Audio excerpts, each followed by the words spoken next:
So how, and mercy is causeless. You can't buy it, you can't make it happen, you can't use your logic or ingenuity and somehow make mercy happen. It's not a chemical formula. Somehow it happens.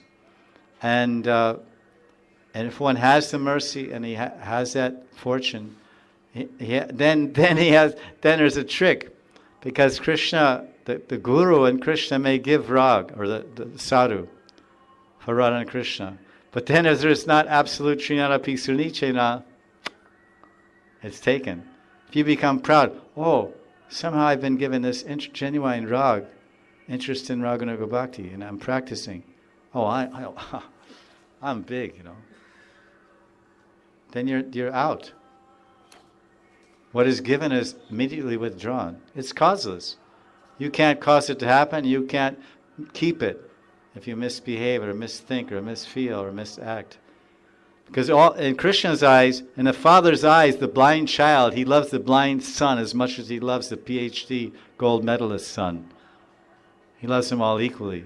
So whether someone is a beginning student or someone in Vaidhi Bhakti or Rag Bhakti, they're all Krishna's devotees and they're all Krishna's children. And he loves them all. So that what we see is the higher the devotee goes, the more advanced the devotee goes, the more absorbed he is in serving, and the more absorbed he is in humility. The biggest sannyasis and the biggest babajis I've ever seen in my life, they're the ones sweeping the floor when there need be. Maybe they're giving class or they're giving pravachana, they're writing or whatever, but they're not afraid to. I was seeing the other day after the lecture, there's one big babaji here, one of the senior devotees.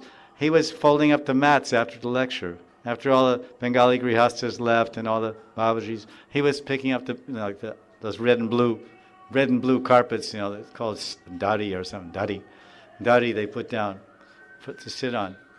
And he was just doing by himself, and there's some other, his godbrothers there, some Western godbrothers. And he said, "You want to help?" And I said, "Oh yeah, maybe we should do it too." Otherwise he would do it all himself. 20, 30 of these big blankets you have to fold up. It's a big hall, over there. So this is because he has rag. He's a raganugiya.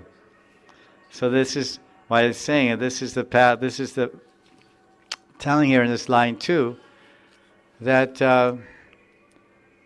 the great souls, they're great personalities, and we see the examples in their biographies. There's great souls, they left everything to take shelter of Vrindavan. And what did they do when they came here? They cried for Radha and Krishna. Ek bar, what is that song, Radhe Radhe Kota, that Gorkishordas Babaji Maharaj. He's saying, Ek bar Radha Kund Dake. Ek bar dake Radha Kund mein, Radhe Radhe, Abar dake Shama Kunde. Yeah, so Ek bar Abar in Bengali, it's almost the same as Hindi. Ek bar, one time I'm in Radha Kund and I'm on dake. I would say, Preme Deko Chaitanya Nitai.